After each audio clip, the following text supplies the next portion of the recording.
बंगाल में बीजेपी की सरकार बनने के बाद से ही टीएमसी के नेताओं की पोल खुलती जा रही है। एक एक करके जो खुलासे हो रहे हैं उससे पूरा देश हैरान है। वहीं दूसरी तरफ ममता बनर्जी की पार्टी भी टूट गई है। ममता बनर्जी केंद्र की सत्ता से मोदी सरकार को बाहर करने का सपना देख रही थी, लेकिन अब ममता बनर्जी खुद भी चुनाव हार चुकी हैं और उनकी पार्टी भी हाथ से निकल गई है।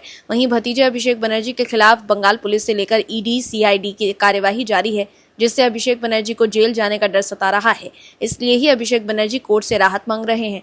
मगर टीएमसी के नेताओं के जो कांड बाहर आ रहे हैं उससे उनके लिए बचना मुश्किल हो गया है। क्या है पूरी खबर, बताते हैं आपको इस रिपोर्ट में। दर्शकों, तृणमूल कांग्रेस के 28 वर्ष के इतिहास में पहली बार फूट पड़ने के बाद पार्टी प्रमुख ममता बनर्जी ने अस्तित्व के संकट से जूझ रही अपनी पार्टी पर पकड़ मजबूत करने के संकेत देते हुए व्यापक संगठनात्मक फेरबदल किया है, जिसमें उन्होंने अपने वफादारों और अनुभवी नेताओं पर भरोसा जताया है।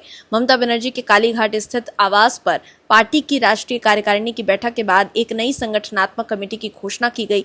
इस नई कमेटी से यह साफ संकेत मिलता है कि ममता की अगुवाई में पार्टी हाल के सालों में राष्ट्रीय महासचिव अभिषेक बनर्जी के नेतृत्व में उभरे नई पार्टी के करीबी नेताओं से कुछ दूरी बना ली है।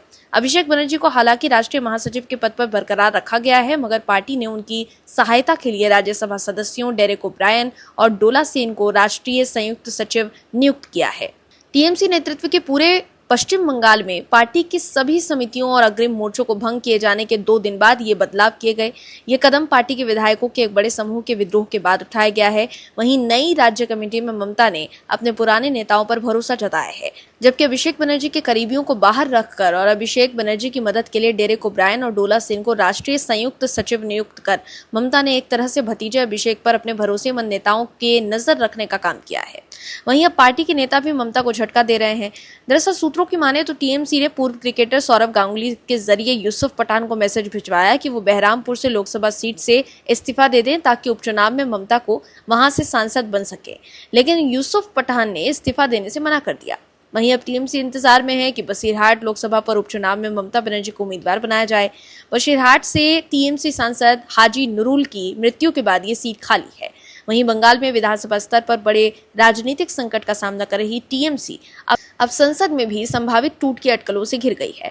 पार्टी के कम से कम 22 सांसद अगले सप्ताह दिल्ली में खुद को असली टीएमसी बताने का दावा कर सकते हैं। मीडिया रिपोर्ट्स की माने तो इस संभावित बागी गुट का नेतृत्व बारासात की सांसद काकोली घोष दस्तीदार कर रही हैं। हालांकि पार्टी की ओर से इस संबंध में कोई आधिकारिक पुष्टि नहीं की गई है। दिल्ली में मौजूद बीजेपी नेताओं ने भी टीएमसी के भीतर असंतोष की बात कही है। वहीं पश्चिम बंगाल बीजेपी अध्यक्ष और राज्यसभा सांसद समीक भट्टाचार्य ने पत्रकारों से बातचीत में दावा किया है कि टीएमसी के कई सांसद लगातार बीजेपी नेताओं से संपर्क कर रहे हैं। उन्होंने दावा किया कि पार्टी का भविष्य संकट में है और निकट भविष्य में उसका प्रभाव काफी सीमित हो सकता है। दर्शकों, अब सवाल उठ रहा है कि क्या सायोनी घोष भी बीजेपी के संपर्क में हैं और क्या वो भी ममता बनर्जी को धोखा देंगी, क्योंकि अभिषेक बनर्जी पर हुए हमले के बाद ममता बनर्जी के प्रोटेस्ट में भी सायोनी घोष शामिल नहीं हुई थी और वो बीजेपी पर निशाने भी नहीं साध रही है। ऐसे में सवाल उठ रहा है कि क्या सायोनी घोष का भी मोह ममता और अभिषेक से भंग हो गया है। वहीं न्यूज एजेंसी पीटीआई की एक रिपोर्ट के मुताबिक टीएमसी के लोकसभा और राज्यसभा सांसदों के एक वर्ग में भी टूट की अटकलें तेज हो गई हैं। इस तरह की आशंका ममता बनर्जी की पार्टी के सांसद ही जताने लगे हैं।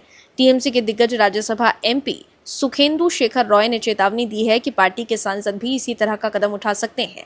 दर्शकों, इस समय टीएमसी के लोकसभा में 28 और राज्यसभा में 13 सांसद हैं। रिपोर्ट की माने तो दोनों सदनों के 2 भरोसेमंद सांसदों को ये जिम्मेदारी दी गई कि वो बाकी पार्टी सांसदों से बात करें।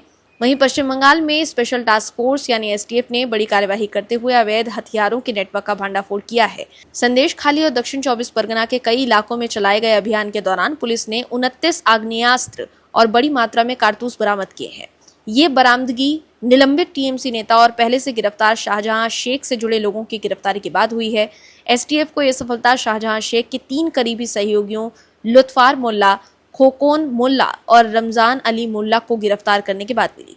तो देखा आपने कि कैसे टीएमसी के नेता अब बेनकाब हो रहे हैं। Bureau report, OMH news.